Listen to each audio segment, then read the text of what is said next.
Já, góða kvöldið, nú klukkan 12 í Úkraínu og þetta þátturinn miðnætti í Kænugarði.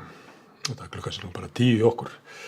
Í þættinum í kvöld ætlum við að fá ýmsa gesti hérna. Seinast í þættinum kemur Rósa Björk Brynjólfsdóttir, fyrrverandi þingkona, og hún ætlar að ræða við okkur svolítið afstöðu andstæðinga NATO í þessum stríðstímum, hvernig vinstrið svona víða heiminn, róttæka vinstri hefur brugðist við hernaðarátökunum og stríði.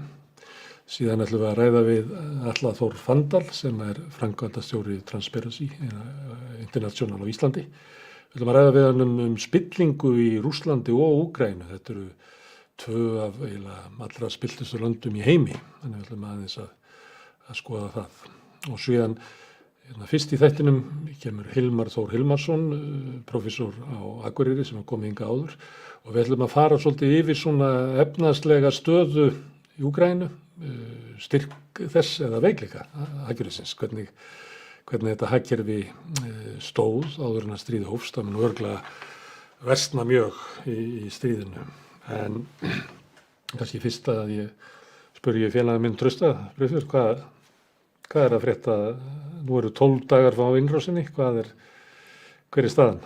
Við kannski skellum kortið mitt svo við getum sýnt áhorfendum og það allavega ljóst að Kharkiv ekki ennþá fallin, borgin hann í norðaustrinu, en það hart barist hana.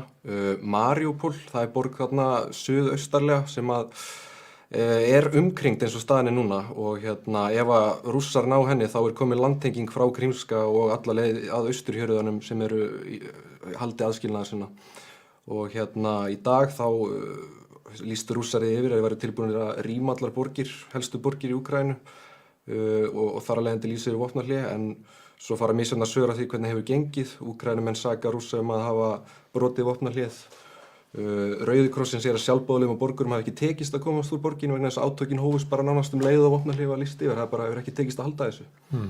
Og svo aðrar fréttir að Bandaríkin höfðu að íhuga bara tótal bann á innflutning á öllum orkugjöfum frá Rússlandi, en það ekkert staðfest í því ennþá, og svo spurning hvað Evróp gerir. Svo þegar kemur Íslandi þá var Rússland að lýsa yfir bara í dag að við værum á lista óinveittra ríkja. Veistu hvað það þýðir? Ég nefnilega var eitthvað að reyna að átta mig á því og ég veit ekki nákvæmlega hvað það þýðir, en það eitthvað svona diplomatískt allavega, og ég veit ekki nákvæmlega hverjar afleiðingarnar eru, en það verður bara komið í ljós hvað gerist. Við höfum rætt hérna rúbluna sem að féll 20% þarna þegar viðskiptaþvinganirnar byrjuðu. Hafði fallið áður, þannig að hafði þá fallið 30% frá innrás, en rúblan sunkaði í dag, þannig að frá innrásinni þá hefur rúblan fallið 50%, þannig að... Þetta ástand þá verra heldur en 2014? Nei, þetta á pari við það, sko. Þetta á pari, já. Já, það er bara þannig í Rússlandi að það sama hvað hörmungar boðið upp, og það bara að finna dæmi þess í sögunni fyrir stuttu síðan. En þetta miklu stærra heldur en COVID var. Þetta orðið stærra heldur en 2008. Já. Þannig að, og 50% fall á gjaldmiðli náttúrulega rosalegt. Já, það sorgilegt. En talandi svona viðskiptaþvinganir og svona, þá fór ég að reyna að skoða það, því að það hefur ekki almennilega komið fram í fréttum hvað þetta gæti komið við íslenskt hagkerfi. Og ég tók nú bara, þar í Hagstofunni þá var þetta að skoða innflutningsskýrslur, og það hefur farið mánuði til mánaðar, þannig að ég tók bara 1 mánuð sem alltaf eitthvað smá möguleiki á að sé eitthvað svona skekk í því, en þá var 80% af innflutningnum var járngrýti sem að fer í járnblendiverksmiðjuna, og sem sagt ál til þess að fara í álbrennslunar, og svo eitthvað af hvað heitir þetta, rafskautum sem eru notaði í álbrennslu. Já. Og mér komið svolítið óvart, sko, af því að það voru búin að vera fréttir af því hvað áhrif viðskiptaþvinganir getur haft, og með voru að tala að hvort selt rússnesk vodka í ATVR. Það er sem sagt 0,04% af innflutningi frá Rússlandi, það er vodka. Þannig að það að taka þetta úr hillunum hefur meira verið kannski að senda ykkur skilaboð einhverja samstöðu frekar heldur en að hafa einhver raunverulega efnahagslegar afleiðingar. Já, ég held ekki. Og ef að menn hafa áhuga á því að meta efnahagslegar aðgerðir, þá ættu menn að tala bara við stóriðuna hvað áhrif það fyrir annað, því að ég tók yfir svona, þegar ég var búin að sjá hvaða vöruflokkar þetta voru, skoðaði ég heilt ár og 100% af járngrýti kemur frá Rússlandi Já, og 80% af því sem álverin nota. Já. Það er svo rágrítið þeirra hann eða hvað, ég veit ekki hvað það heitir. En rafskautin, þau koma allstaðar frá og til dæmis lítill hlutur sem kemur frá Rússlandi. En ég myndi, ef ég verið blaðamaður á til dæmis á RÚV, þá myndi ég heyra í járnblendinu hvað áhrif það hefði ef það er skrúað fyrir þetta. Já, þá myndi vantilega bara loka verksmiðjunni, því að ég held að sé ekki þannig að þú á svona tímum að þá reddur bara járngrýti eitthvað annars þar, ég veist það. Nei, þetta getur erfið staða, það kemur í ljós hvað svar Rússa verður núna í framtíðin og við getum jafnvel bara að enda í verri málum en þeir eitthvað sko. Ef það er alltaf að fara að slíta á svona flutning, þá er þetta náttúrulega bara disaster. Það gæti verið að lokaði eða hægist á eða eitthvað, en við erum náttúrulega ríkt samfélag, þannig að við getum alltaf að geta staðið þetta af okkur einhvern svona tíma. Við erum nýbúin að standa af okkur COVID. Þannig að ég myndi ekki halda ríkt eitthvað í Íslandi þótt að er eitthvað högt á framleiðslunni upp í Hvalfirði. Herra Trausti, en ég ætla að biðja þig að skutlast út úr stúdíónu því að hingað er kominn Hilmar Þór Hilmarsson. Býð hann velkominn hingað og það er hann er mikill sérfræðingur í þessu svæði, mikill stúdera líka Eystrasaltslöndin kringum það þegar þau voru að ganga inn í Evrópusambandið og NATO á sín tíma. Það sem að mér langaði að spyrja þig er svona, þú veist, hver er svona staðan á efnahag í Úkraínu upphafi stríðsins? Hvers konar þrek er þarna til þess að standa af sig þessu hörmungar? Er þetta líklegt að þetta land sé að ganga inn í Evrópusambandið? Við reyndum það reyndar daginn. Hver er staðan á Úkraínu? Staðan er svo að það hefur verið stöðnunar mjög lengi og verg landsframleiðsla hefur nánast ekkert verið að vaxa. Það hefur verið landið hefur verið þungum áföllum. Og ég nefndi áður að þegar Pólland var sjálfstætt ríki sama tíma og Úkraína 91 þá var Úkraína með hærri þjóðarframleiðslu á mann heldur en Pólland, en núna er þetta Úkraína kannski með 1/3 algjör stöðnun og svo líka sem afleiðinga því að það er ekki lífvænlegt að búa í þessu landi að fólk flýr. Þeir eru búin að missa frá því að landið Sovétríkin féllu 10 milljónir manna. Og þetta er fátækasta þetta fólk fer til ríkari landa og þetta er tilnefndis að vera best menntaða fólkið sem fer og þannig að meðan á þessu stendur að það er engin hagvöxtur í landinu það kemur hver kreppan á fætur annari þá náttúrulega verður ekki mikil uppbygging og það er ekki mikil framtíða möguleikar í landinu. Nei. Við erum með gröf sem við náðum út úr hjá þér. Það er við fáum upp á skjáin graf 1, það sem að sýnir, þarna eru nokkur lönd og Ísland er þarna, það er efsta línan og svo er Finnland þar undir. Síðan koma 2 lönd, það er Pólland sem er gula línan og Lettland fylgir þar meira og Úkraína liggur þarna niðri eins og bara flöt. Og ef við sjáum, næri þetta til 91, þetta er eiginlega frá hruni Sovét og það sem þú varst að benda á er að 91, að þá var þjóðarframleiðsla á mann meiri í Úkraínu heldur en í Póllandi sem er gula línan. Póllandi og Lettlandi líka. Já. Og þarna náttúrulega, þetta er land sem hefur mikla möguleika, en þarna verður alls ekki stöðnuð, þetta er að Sovétríkin hrynja og þá verður áfall í landinu og við höfum eftir að sjá þetta betur á næstu mynd en þá verður mikið áfall í landinu og það er ekki samstæðum farin í Evrópusambandið, það er ekki eins og var í Lettlandi, það verður ekki mikil áherslu á það og það verður áfall 2008-2009 í landinu til viðbótar það sem var þegar Sovétríkin féllu, þannig að það var hluti þegar Sovétríkin voru þá var þetta hluti áætlunarbúskap, landið var tengt inn í Sovétríkin, svo hrynja Sovétríkin og markaðin lokast. Síðan kemur kreppan 2008-2009 sem að verður landinu mjög erfið, áður hafði það vaxið töluvert. Síðan kemur 2014-15 þegar að Krímskaginn verður, þá kemur aftur skellur í hagkerfið og svo COVID og svo núna kemur stríð. Þannig að við erum að sjá algjör á stöðnum, við sjáum að Pólland og Lettland sem eru ekki með, sko, Lettland hafa vaxið, þau eru ennþá langt á eftir Norðurlöndunum og hérna erum við að tala um, sko, vergalandsframleiðslu á mann á föstu verðlagi og það er búið að taka tillit til verðmunar á milli landa. Þetta er purchasing power parity sem er hérna jafnvirðisgengi. Þannig að, sko, það er búið að taka tillit til þess að lægra verðlag í löndunum til þess að bera saman lífskjaraminni. Sko, vergalandsframleiðslan, hún er besti mælikvarði á bara velsæld og framleiðslu í landinu, hvernig lífskjör hægt að halda upp í landinu og þarna sjáum við bara Úkraínu, að við sjáum bara það að 91, að hún er með hærri vergalandsframleiðslumann heldur hún er með í dag, 2021, síðustu tölur. Og þetta er eiginlega eina svona landið af fyrrum Sovjet lýðveldunum svo kalluðu sem að þetta á við. Það er hérna leiðinir upp á við í Belarus og leiðinir upp á við í Rússlandi, þó það sé ekki eins mikið og í Póllandi og Eystrasaltslöndunum.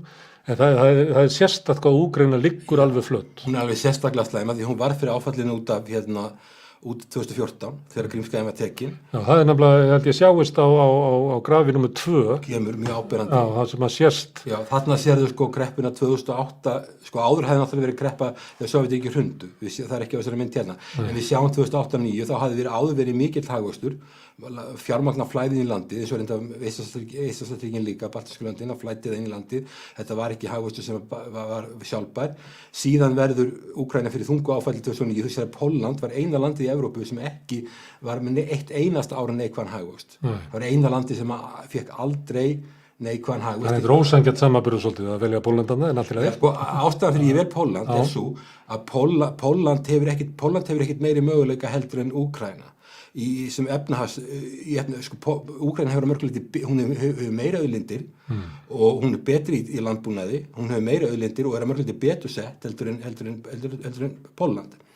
En hérna það sem að sko, gerist náttúrulega þarna verður, sko, 2009 verður kreppa og hérna síðan kemur náttúrulega aftur 2015 það þegar að Krímskajinn fer og síðan kemur hagvaxtarskeið og svo kemur náttúrulega COVID en hérna sko ástæðan fyrir ég vel Pólland er það að Pólland er hliðin á Úkraínu. Pólland er land sem er svipaða stærð landfræðilega, það er aðeins minna og Pólland er á svipaðri stærð líka í fólksfjölda, það er aðeins fámennara en þessi lönd er að mörguleiti mjög svipuð. Úkraína, það er þetta mörguleiti að segja þegar Sovétríkin fjallu þá hafði Úkraína raunverulega meiri möguleika. Hún hafði meiri auðlindir, hún hafði betri möguleiki í landbúnaði, hún skuldaði minna heldur en Úkraína. Þannig að Pólland, sko, Úkraína hefði, ef hún hefði fengið verið í friði og náttúrulega koma inn í alls konar mál eins og spilling og í kringum einkavæðingu og vandamál sem koma, stjórnsýslu við vandamál sem koma þarna inn því að Úkraína náttúrulega er ekki, hún er náttúrulega spilland líka, sem kemur þarna inn. En ég meina, ég held að sko, ef þú ætlar að bera Úkraína saman við eitthvað land í Evrópu, þá er það Pólland. Okay. Það er að bera Úkraína saman við Eystrasaltsríkin, þau eru svo miklu minni. Það er hægt að gera það en allavega sko Úkraína hefði alveg haft forsendur til þess að vaksa eins og Pólland gerði. Nú skulum við sjá hérna atvinnuleysistölur í samanburði þess að tvekja landa. Þarna er Úkraína aftur appelsínugul en Pólland er þetta bláa. Þetta byrjar 2006 þar sem að atvinnuleysið er 14% í Póllandi. Það er núna rétt rúm 3% en atvinnuleysið var rúm 6% í Úkraínu og það er svona hægur vöxtur upp á við í atvinnuleysi. Já, þetta er sko svona hátt atvinnuleysi við langt tímabil bendir til þess að fólki í landinu það sé ekki með réttu færnina til að fá vinnu. Þetta er langtíma atvinnuleysi. Við langt tímabil að menna Pólland nær eflaust að betra að mennta sitt fólk, þjálfa sitt fólk. En það sem er sérstaklega áberandi með þetta hvað þetta er hátt atvinnuleysi, sko, meðan að Pólland er búið að frá hruni Sovétríkjanna, þá hefur Pólland verið með cirka 38 milljónir sem er búin að vera þar, skilurðu, allan tíman. Það hefur stöðugur fólksfjöldi, cirka 38 milljónir yfir allt tímabilið. Það hefur ekki fjölgað og ekki fækkað. Þeir hafa mist fólk eins og hingað til Íslands og víðar. En þeir hafa hins vegar að fá fólk til frá Úkraínu og löguröndum. Þannig að þeir eru með 38 milljónir á meðan að Úkraína hefur verið að missa mikið af fólk samt er atvinnuleysi svona mikið í landinu. Þannig að þetta er slæmstað en samt þetta er atvinnuleysi kannski milli 8 og 10%. Þetta er ekkert skelfilegt en samt sem áður. Þetta er skelfilegt í ljósi næstu myndar sem að mun sýna sko hvað er þetta er svona þróun fólks fjölgunar og þarna er Úkraína aftur appelsínugul og Pólland blátt og eins og þú segir að það bara jaft í Pólandi, síðan það að þetta sé bara jafnvægi í ekki fjölgun, þetta ekki svona eðlileg fjölgun en svona, þetta ekki fólksfækkun í Pólandi en þetta allt að fara þarna niður í Úkraínu, það bara fólk að flýja. Já, þetta náttúrulega alveg skelfileg þróun, sko, með Pólland það að missa fólk og ég veit til dæmis að Pólverjar hafa miklar áhyggjur af því að þeir séu að missa fólk en þeir hafa náð því, ég meina ef þú skoða Norðurlöndin, þá er þeim öllum að fjölga og þú sér, með Úkraína sér það, þetta gríðalegt högg og það ekki bara það að þetta sé fólksfækkun, heldur eins og ég sagði, þetta yngsta og besta fólkið, þetta fólkið sem myndi greiða skatta og þegar þú missir þetta fólk út úr hagkerfinu, það fer til Póllands, stefnir á Þýskaland, það vill helst komast, það fer til Vísigrænlandana, Póllands, Slóvakíu, Tékklands, Ungverjalands og vill komast áfram til ríkurlandana.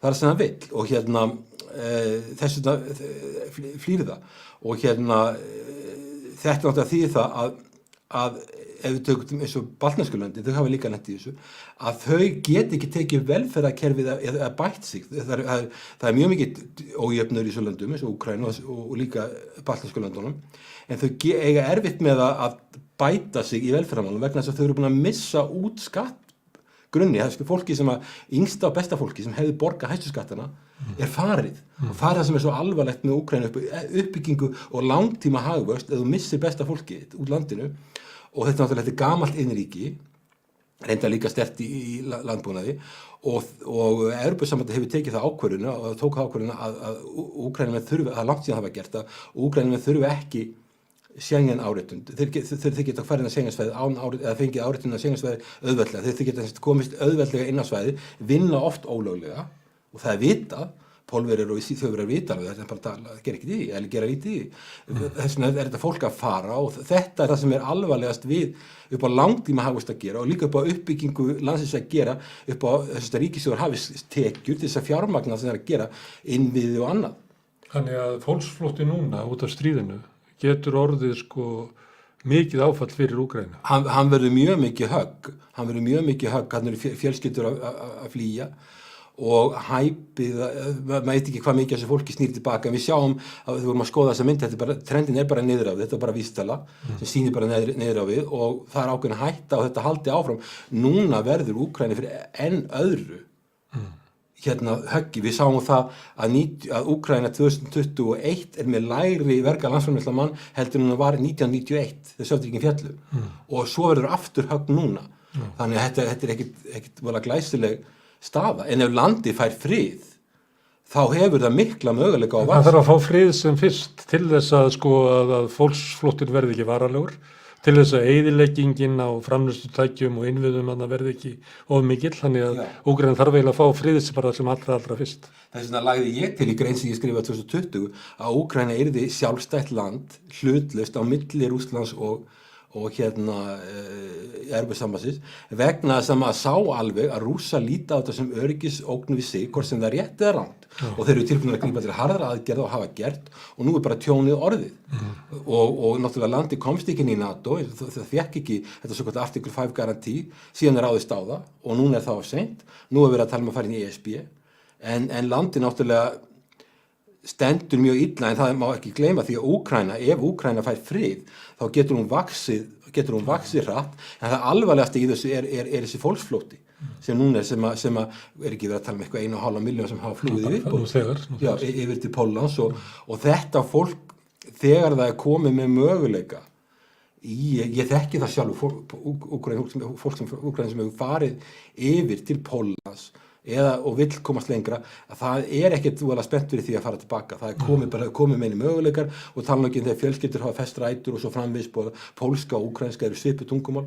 auðvelt með að læra tungumáli. Þannig að það er svona, það er ákveðið vandamál. Já, það er mynd númer 5 sem er halla ríkissjóðs. Þetta er svolítið, nú þetta útskýrða, það aftur Úkraína appelsínugul og Pólland blátt. Ég er að sýna þetta vegna þess að við erum að hugsa við erum að skoða það sem er General Government Net Lending Borrowing sem er umverulega sá mælikvarði sem Evrópusambandi, þetta kemur úr garnagurinn Alþjóðagjaldeyrissjóðsins, en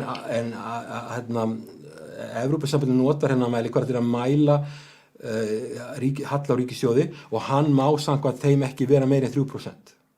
vilja hafa jöfnuð, það eru Þjóðverjar sem og aðalega og Evrópusambandið ríkulöndin sem vilja þetta, vilja ekki hafa halla á ríkissjóði og sem reyndar alveg óskiljanlegt, af hverju má ekki vera halla á ríkissjóði sem er jafn mikill. Við höfum ekki rætt um það við rauðaborði hérna þáttum að hérna jafn mikill hagvexti.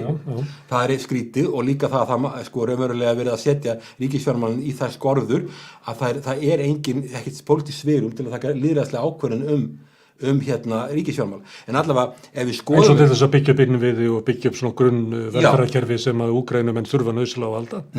Nýmarkaðsríki eins og Úkraína sem er fátækt, það þarf miklu meiri sveigjanleika heldur en land eins og Þýskaland sem er þegar komið góða innviði.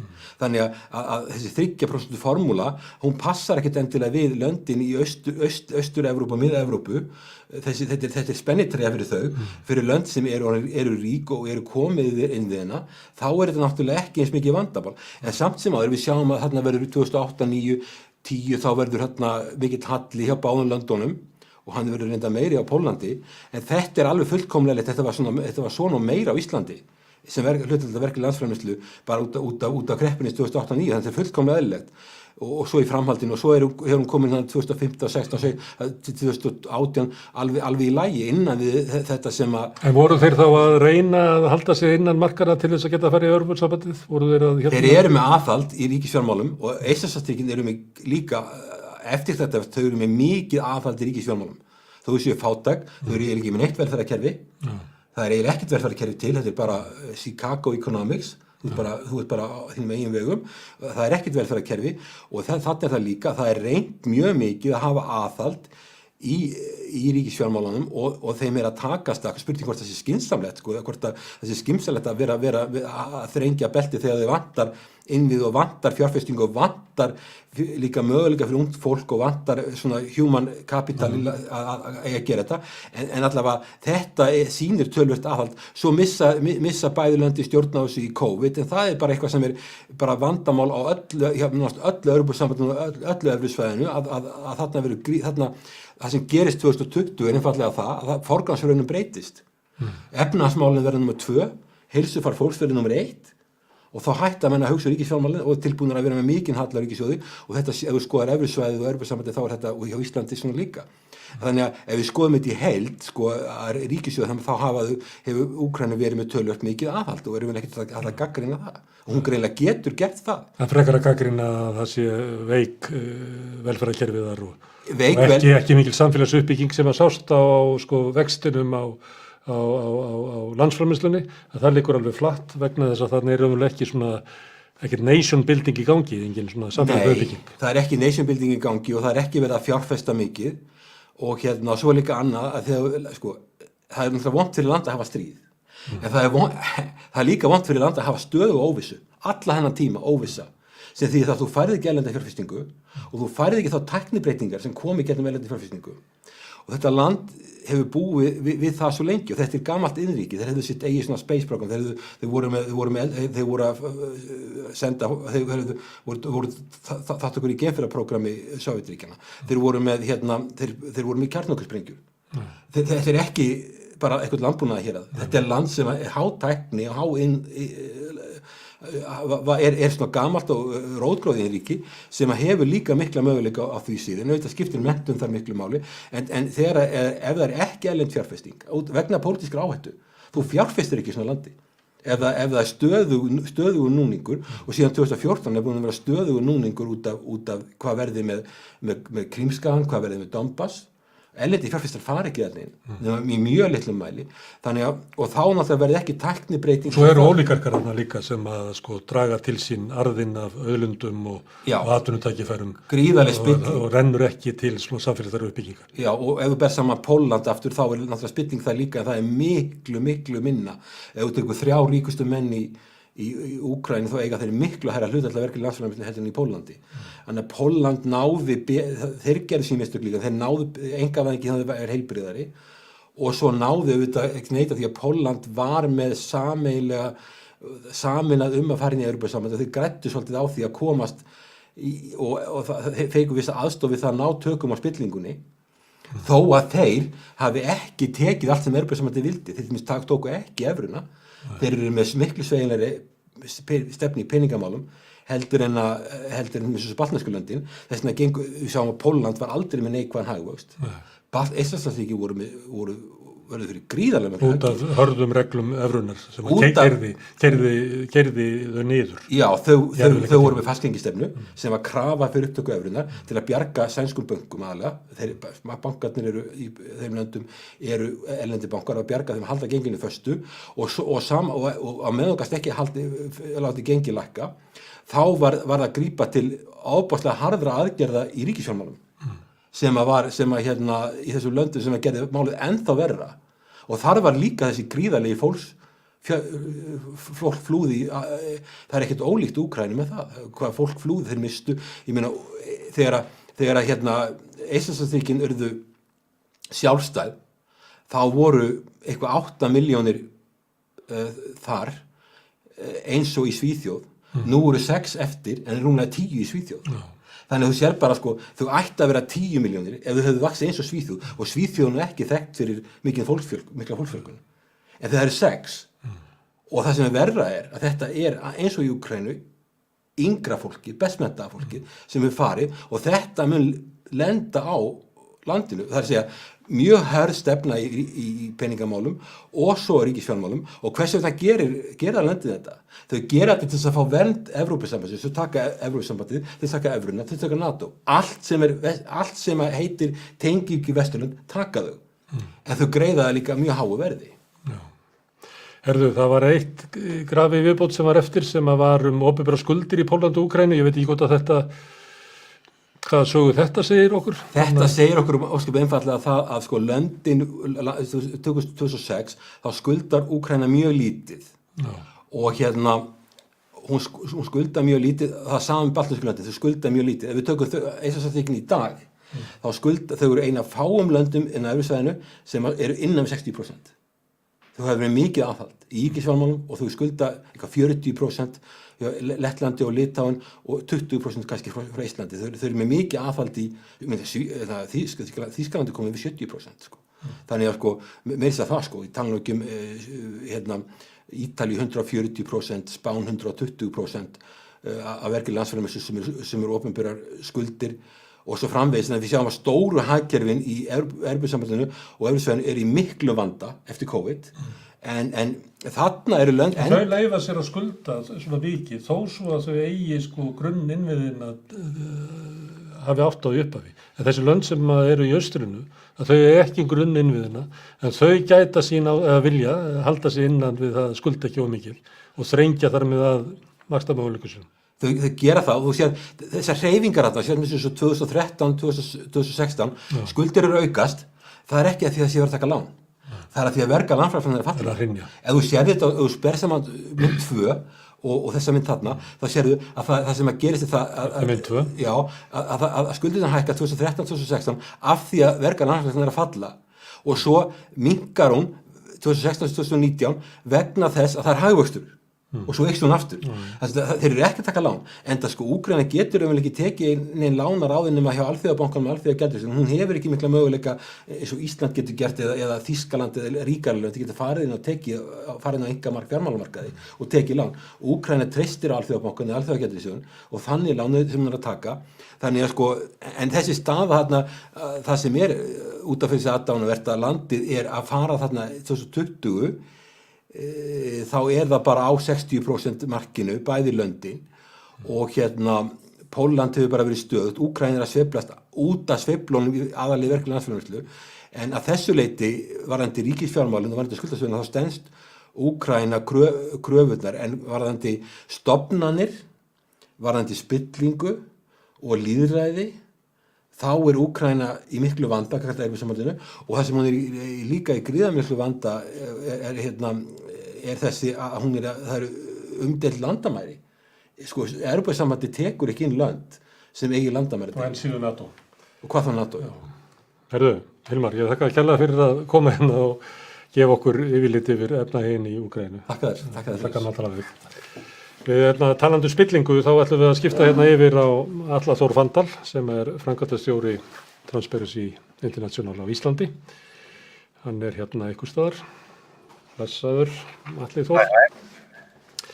Hilmar var að tala að já, eitt af aðalmeinum Úkraínu væri spilling og Úkraína ekki að skora hátt á svona listum yfir spillingu. Kanntu að segja okkur frá því hvernig spillingin í Úkraínu? Ég get nú kannski ekki gefið ykkur alveg 100% mynd af því, en það vill nú eitthvað svo til að ég auðvitað í 2 vinnum, þetta hálft starf hjá Transparency og hitt GameTech. Þannig að við erum vel tengt til Úkraínu þar sem eiginlega öll þekking Evrópu varðandi skot og annað slíkt og en sko Úkraína, það alveg satt, hún mælist ekki vel til dæmis í mælingum hjá Transparency, en það svona vakti samt athygli mína þegar Putin vildi meina innrásin væri til þess að uppræta þessa spillingu, því að Úkraína hefur nú reyndar verið að standa sig aðeins betur en Rússar og svona verið upp á við síðastliðin 10 ár. En mér finnst þetta mjög áhugavert sem að Hilmar var að segja varðandi þennan gríðarlega óstöðuleika, af því að þetta eru mín kynni, þú veist, ég hef nú ekki mjög svona skýra eða breiða skírskotun til Úkraínu, en mín kynni kannski svona sérstaklega vel menntuðu fólki með mjög sérhæfða þekkingu sem mikill skortur á í Evrópu. Þannig að maður hefur oft svona velti fyrir sér hvað valdi að þetta svona flókið að ná upp lífsgæðum þarna. Og það þá auðvitað þess miklu óstöðuleiki og deilur, friður bara gríðarlega mikils virði. Og en þetta löndin sammerkt, það mikill atgerðisflótti bæði frá Úkraínu og Rússlandi. Ég las það einhvern tímann þar sem var verið að reyna að meta þetta í Rússlandi, af því að rússneska menntakerfið öflugt og sterkt, að það var að svona, ég man ekki hvað það kalla svona, að intelligensjunni, rússnesku intelligensjunni væri helmingur sem byggja erlendis. Þannig að þeir sem höfðu náð umtalsverðið menntun, að helmingurinn af því fólki bjó ekki í Rússlandi, heldur var upp alla háskóla í Bandaríkjunum og í Evrópu. Því miður þá held ég nú að þetta muni ýkja þetta allavega svona Úkraínu megin, því að það náttúrulega margfaldast þörfin fyrir að fólk fara úr landi og svo líka sko viðskiptakraftar sem eru margfalda þörfina fyrir því líka. Þannig að þeir sem kannski höfðu fjárfest þegar í Úkraínu vegna þess að þar var aðgengileg þekking sem skortur á annars staðar eða af öðrum ástæðum, nú kannski verður jafnvel enn meiri þörf fyrir að taka þá þekkingu úr landi. En Úkraína hefur samt sem áður varðandi spillingu verið að bæta sig undanfarin ár. Transparency í Úkraínu, þeir hafa nú reyndar verið mjög bara duglegir við að segja að það hef ekki verið gert nógu vel og hafa meðal annars gagnrýnt núverandi forseta. Hann hefur nú oft verið gagnrýnt fyrir það að taka ekki nógu svona harkalega á þessu. Ég hugsa nú að kannski stemmingin líka önnur. Og Transparency hefur bara, alþjóðahreyfingin, hún hefur verið að benda á það í þessum ófrið, að auðvitað stóran hluta, eða eitt stórt vandamál sem veldur því að það verður erfiðara svona de-escalata, þið afsakaði sletti svona stöðu, það ofboðslegt viljaleysi til þess að fara aktuált í það að til dæmis að elta upp í ólígarkana og taka af þeim glæsi skúturnar og sjá til þess að þeir sé ekki að nota fasteignir í Evrópu til að þvo peninga eða þú veist, slíkt og náttúrulega þessi gullnu vísa sem að Portugal hefur verið með og Bretar hafa náttúrulega, Bretar eru náttúrulega kannski svona hálfgerðir hræsnarar í þessu máli, eða kannski mestur hræsnarnir, að auðvitað það þannig þó það virki kannski ekki svona mjög augljóst í byrjun, auðvitað það þannig að viljaleysi til að takast á við alþjóðlega spilling og hún getur verið bara olía á eldin í svona ófrið, en þú veist, af því að það þarf ykkur það þarf að fjármagna þetta og svo líka þetta gerir það að verkum að svona einhver yfirstétt eða svona hópur fólki í þessum löndum bara ekki jafn háður hagkerfinu í landinu, þú veist, hann býr í öðru raunveruleika og þá þýðir það að þegar við förum í refsiaðgerðir að þá hættan á að við refsum sko almenningi en ekki þeim sem fjármagna þetta eða þeim sem kannski skiptir mestu að ná til. En Úkraína, einhver sagði hérna við þetta borði, ég man ekki alveg hvernig það var, hann sagði eitthvað sem svo að í Rússlandi þá væri ólígarkarnir með mikil völd en ríkisvaldið væri svona reyndi að halda skikki á þeim, þeir mættu auðgast þessu vildu en þeir yrðu að vera til friðs, en í Úkraínu væri þannig að ólígarkarnir rækju pólitíkina, beint. Veistu hvort að það sé? Ég bara veit það ekki alveg, en þetta mjög góð spurning. Já, það mælist ekki á þessum mælikvörðum. Nei, má ég spyrja þetta svona mælikvörður, málið er það að þetta sé mútuþagni embættismanna eða snýst þetta það að það séu örfáir auðmenn sem að raunverulega hafa sölsað undir sig eignir og auðlindir almennings og notiðar sér í þá, er það meginatriði spillingarinnar í Úkraínu? Já, sko, það eru til sko tvær svona stóra spillingamælingar sem að Transparency gerir. Önnur Global Corruption Barometer sem að Íslandi til dæmis því miður ekki í og hún mælir miklu meira upplifun almennings og telur almenningur að það sé spilling og þá sýnir hún frekar spillingu í bæði í viðskiptalífinu og einu opinbera. Hún bara betur í þess og það nú svona sérstakt áhugamál mitt að Ísland verði hluta þeirri mælingu en við erum ekki þar. Og svo ertu með þessa spillinga eða þessa ásýnd spillingar þá vísitölu og hún mælir miklu meira sko ákvarðanatöku í stjórnsýslunni og upplifun viðskiptalífsins á því. Þannig hún takmarkari en hún notuð mikið til fjárfesta og mat á því hvað þetta að bæta. Hún mælir að svolitlu leyti misskipting auðs, það skiptir máli en það ekki ráðandi, eða það ekki alveg nógu ráðandi faktor, myndi ég segja sko. Þú veist, þú getur verið með talsverða misskiptingu bara sem dæmi það hvað hún kannski flókin þó hún sé talin svo besta og nýtist vel og aðferðafræðin breytt mjög oft, að til dæmis Singapúr mælist sko tiltölulega hátt uppi í þeirri. Singapúr svona outlier, svona land sem erfitt að mæla.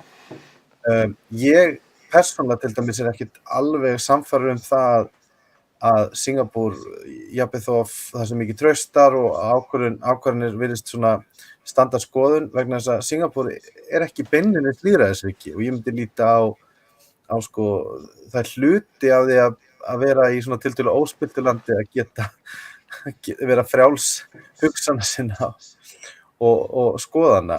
En þannig að það eru alls konar svona þættir sem að kannski mælast ekki alveg nógu sterkt en misskipting samt sem áður hvati til spillingar og mælist að einhverju leyti. Ég veit þetta ekki alveg nógu spennandi svar en þetta samt svona nokkurn veginn svona sem þetta Ég með eina spurningu fyrir allir, Sæll. Ég svona spáið, þú varst að tala að spilling hafi minnkað eins og síðustu árum í Úkraínu. Vistu eitthvað nákvæmlega í hvað aðgerðir var farið eða hvaða ángar innan kerfisins eru minna spilltir? Ertu með það, veistu nákvæmlega hvernig það var gert eða hvaða leiðir voru farnar í því? Ég ekki nákvæmlega með það en ég með það sem að bara kaflinn, chapterinn í Úkraínu hefur verið að tala fyrir og það hlutinir sem hafa svona aðeins hækkað upp það betur fylgst með peningaflæði en áður og það skiptir auðvitað máli og það líka búið að taka upp þeir fá svolítið út á það að það svona aðeins betur fylgst með sko flæði peninga til stjórnmálana sem að skiptir svolítið máli og og sem sagt það hefur verið farið í svona ákveðnar svona lagfæringar á löggjöfinni sem að svona civil society hefur verið að kalla eftir þarna en sko höfum í huga að að Úkraína hún mælist mjög illa. Ég meina, Úkraína í dag með sko 36 stig, nei 32 fyrirgeði og hefur reyndar hækkað 6 stig á síðustu 10 árum og til samanburðar þá Rússland með 29 og hefur svona bara staðið svolítið í stað síðustu 10 ár. En sko Það er betra að fá hátt eða lágt í þessum skala. Það bara mjög vont, sko. Hvort að fá hátt eða lágt? Er betra að vera með 29-36? Þú vilt fá hærra. Hærra betra í þessum skala. Okay. 32 bara mjög vont. Það þýðir að, svona, þú veist, ef maður dregur ykkur ályktanir út frá því sem að, bara almennt, þá þýðir það að svona öryggi, civil societies örugglega ekki mjög hátt. Það þýðir að það mikið vantraust, það þýðir að svona hreinleiki framkvæmda lagana og framkvæmd þeirra kannski ekki alveg mjög skýr og verndun ekki mjög mikil. Þetta mjög vond. En ég hugsa til dæmis að það verði mjög mikil stuðningur fyrir því að bæta þetta þegar deilan leysist, eða þegar ef þeim tekst að hrekja Rússa frá. Já, vonandi gerist það sem fyrst. Þetta minnir mig á, þegar ég var á Kúbu, þá sagði maður að hér byggi fagurt fólk í góðu landi undir algjörlega brotnu systemi og kerfi. Þannig að það á kannski við Úkraínu. Já, Herðu, en takk. Ef ég má setja bara samanburðar að svona svartir sauðir Evrópu sem þá hafa verið sko Ungverjaland og svolítið Pólland, en það var tíma að sko Ungverjaland með 43 stig og Pólland 56 og þetta svona, svartir sauðir Evrópu.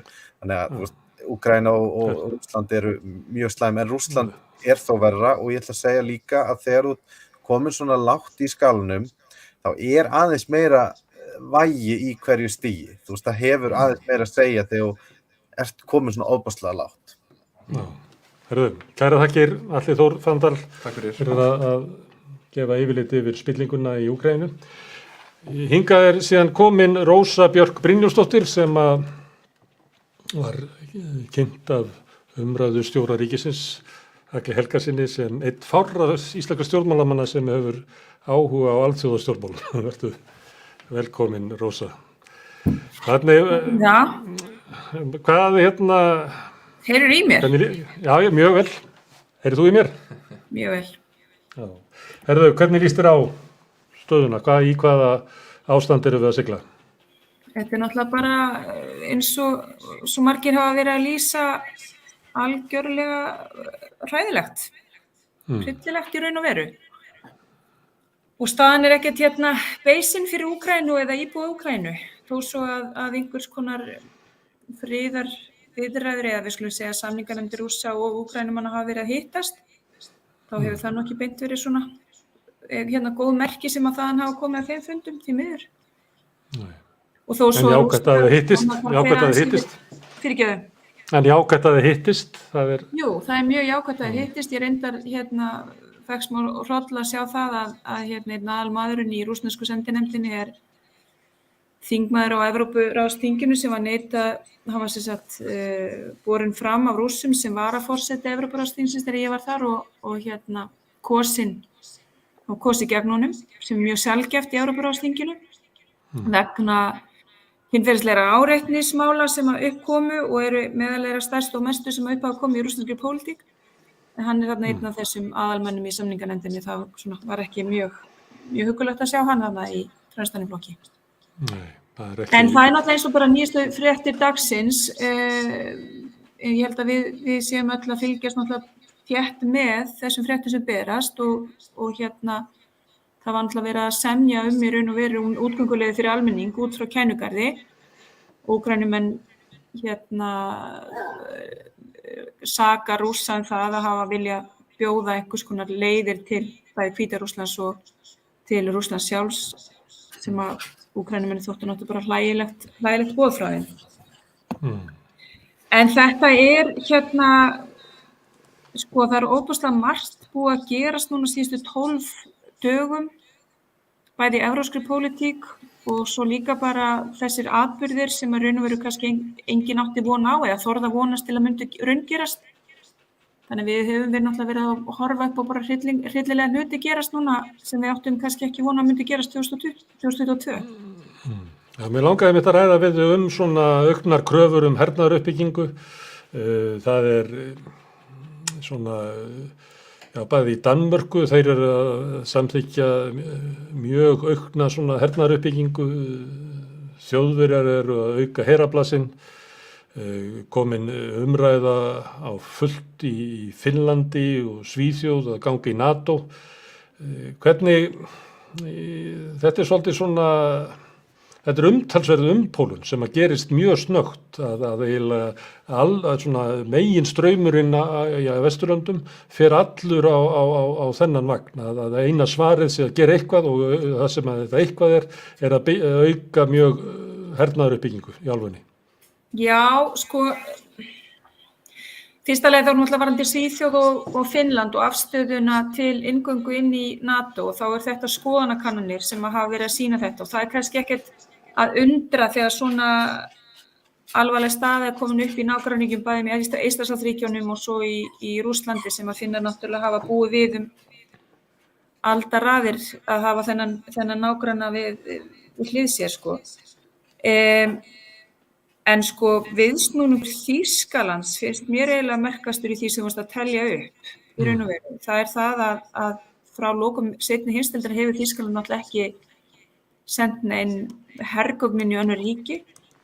En þau tóku þá ákvörðun núna fyrir nokkrum dögum að breyta þar algjörlega og kúvenda í raun og veru sinni utanríkisstefnu og byrja að senda inn vopn til Úkraínu og eins og þú sagðir að setja umtalsverða aukna fjármuni inn í heraflasinn. Síðan kannski við þetta má líka bæta, sko, ég meina forsætisráðherra Svíþjóðar var að halda erindi til þjóðarinnar og það í fyrsta skipti sem að forsætisráðherra Svíþjóðar heldur svona opinbert erindi sjónvarpsávarp til þjóðarinnar frá 11. september 2001. Þannig að og það held ég 5. eða 4. svona opinbera erindi forsætisráðherra Svíþjóðar til þjóðarinnar. Þannig að maður skynjar að það er mjög mikill þungi og alvarleiki í Evrópu og meðal Evrópuríkja. Mér hins vegar, þegar ég sá fréttir frá Danmörku það að það er að fara inn í þingi núna atkvæðagreiðsla lagabreytingu þar sem að Danmörk ætlar að svona festa sig við öryggisstefnu ESB. Þá fór ég nú svona aðeins að renna á mig tvær grímur hvort að verið væri að taka kannski of stórar ákvarðanir á svona krísutímum og hvort að það sé nú ósviti, sko. Ég ekki sannfærð það.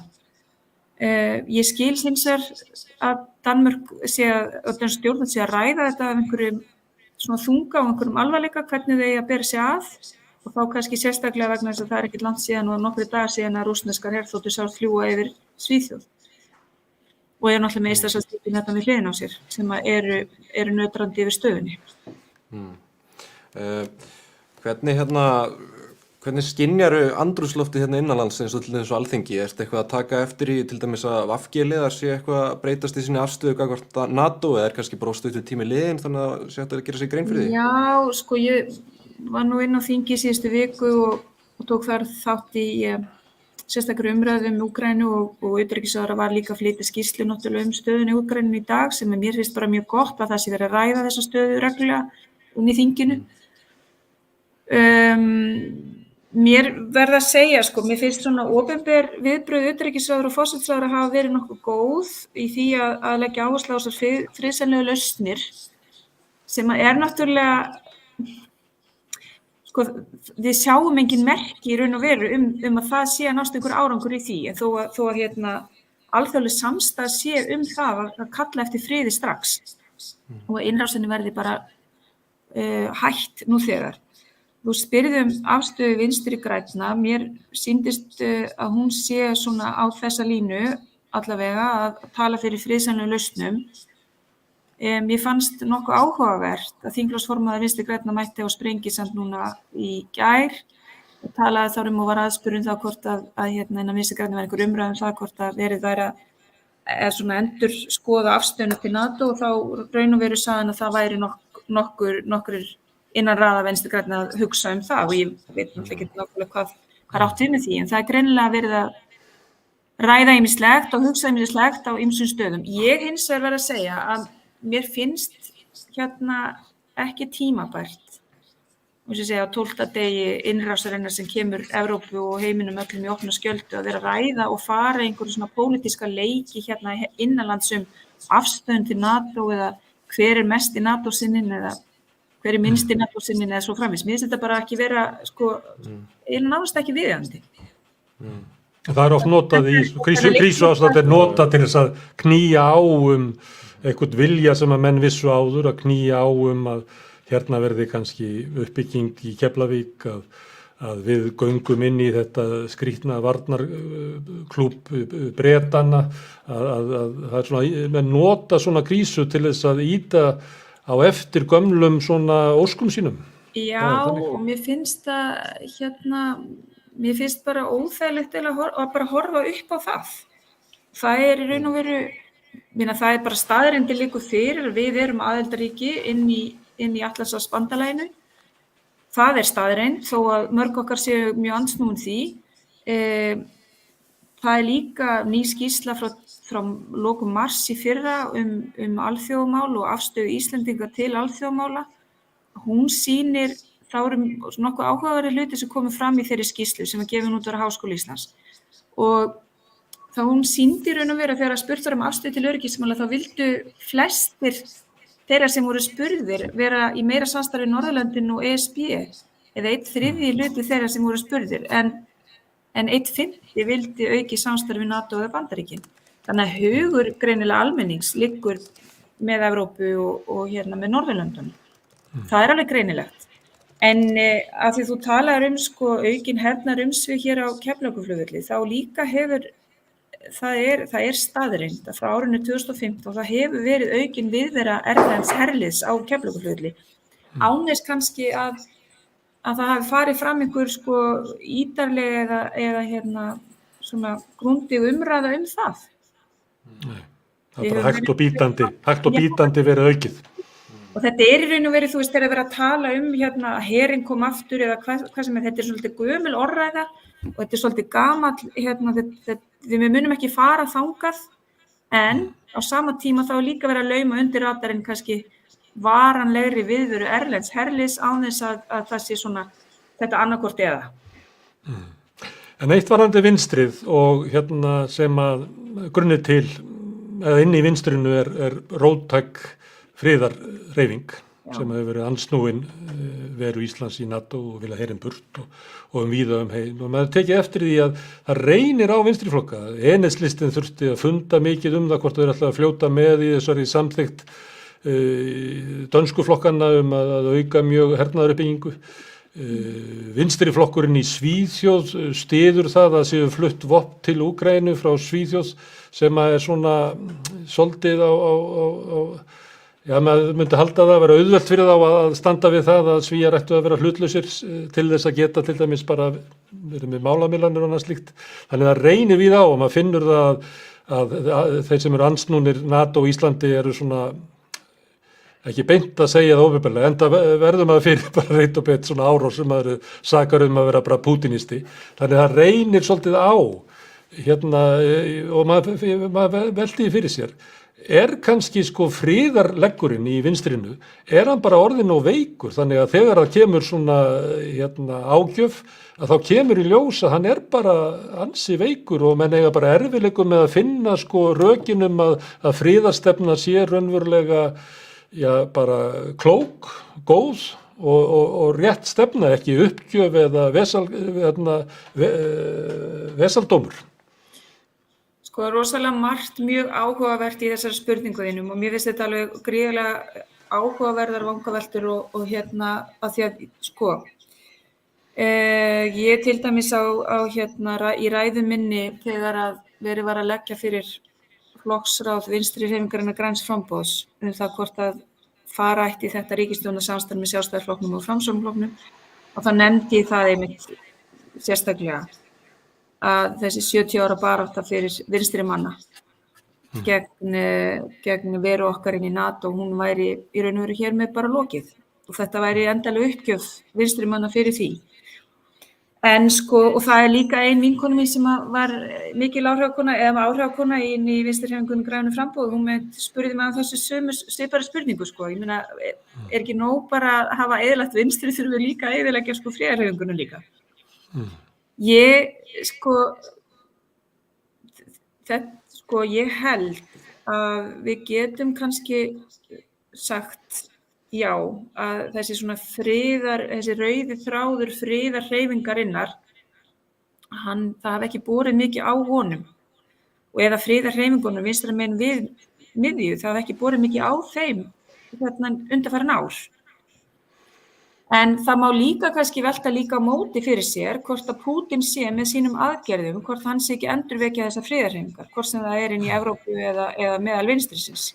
En þess að allt vinstra fólk, allt félagshyggju fólk hlýtur að taka afstöðu með friðsamlegum leiðum, það hlýtur að taka afstöðu gegn Pútín og innrásinni og það hlýtur að taka afstöðu með almenningi í Úkraínu sem að býr við þetta ofurefli hernaðarlega að í rauninni þurfa að flýja heimili sitt og fjöldi þeirra sem að þurft að flýja sko geigvænlegur á nokkrum dögum. Þannig að við hljótum sem erum vinstra megin við miðju og teljum okkur til sósíalista og félagshyggju-fólks, við hljótum að taka afstöðu með friði og friðsamlegu lausnum og við hljótum öll að taka afstöðu gegn stríði og innrásum og ólöglegum hernaðaraðgerðum. Guð hjálpa okkur. Þannig að ég held að það gæti líka verið áhugavert að sjá að raun og veru í þessari miklu samstöðu sem við erum að sjá á Vesturlöndum og svona einarðari afstöðu almennt séð, bæði hjá alþjóðastofnunum og almenningi, vegna þess að það líka almenningur sem að fara út á götur út og mótmæla stríði í mörgum löndum, að það gæti líka verið tækifæri fyrir friðarhreyfinguna að svona endurvekja sig og koma saman aftur og minna sjálfa sig á hvað þetta snýst. Ég held þetta sé algjörlega valid spurning að velta fyrir sér í raun og veru hvar friðarhreyfingarnar hafa verið síðustu árin og hvernig þær ætla að mæta til leiks í þessu ástandi sem við erum upplifað. Við ætlum að rannsaka það meðal annars á morgun í þessu þætti miðnætti í Tennugarði. Þar ætlar Kristín Ásgeirsdóttir sem tók þátt í friðarhreyfingu íslenskra kvenna að segja okkur frá því hvað varðum þar. Það er einkenningin svo að friðarhreyfingarnar hafi dáið við fall Sovétríkjanna eins og fólk hafi haldið að átökin í heiminum væri lokið. Já. En svo náttúrulega rísit upp með allt öðrum hætti núna. En má ég bara líka skjóta þess að sko, við höfum líka séð ótrúlega hluti að undanförnu gerast í raun og veru þegar græningjar í Evrópu eru farnir og græningjar í Þýskalandi sem voru að mestu leyti stofnaðir til að andmæla sko kjarnorku og notkun kjarnorku og kjarnorkuveru og kjarnorkuvopnum.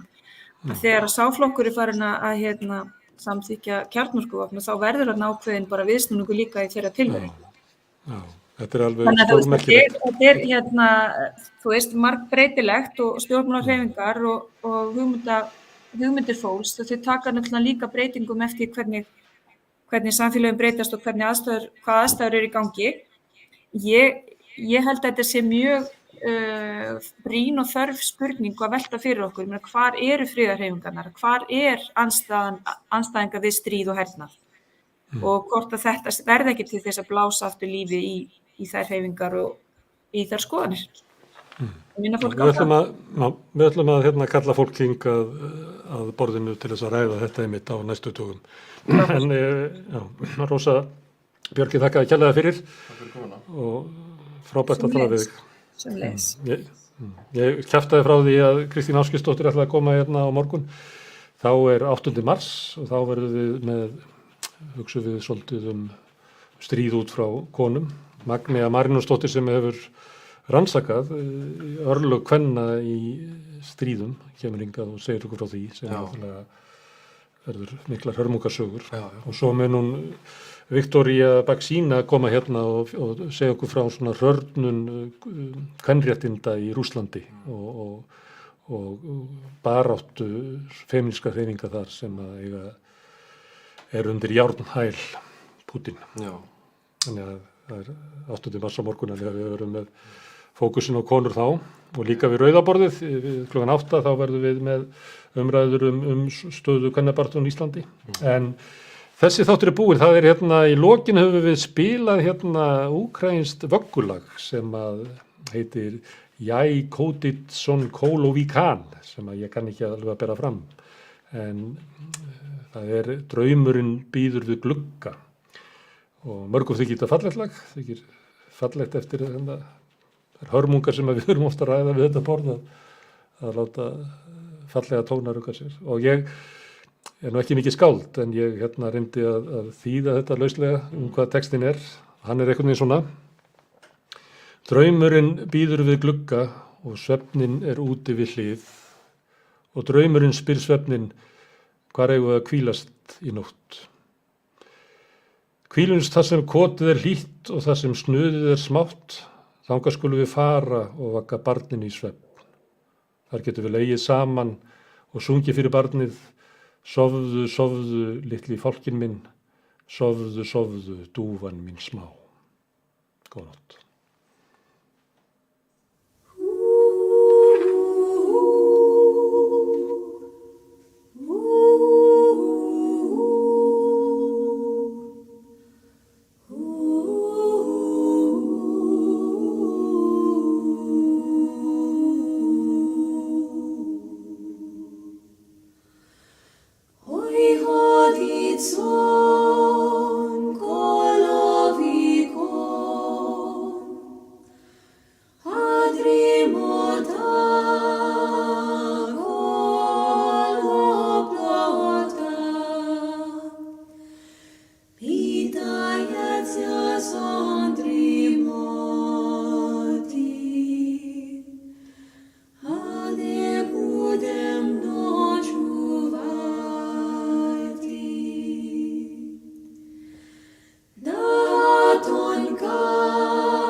Odi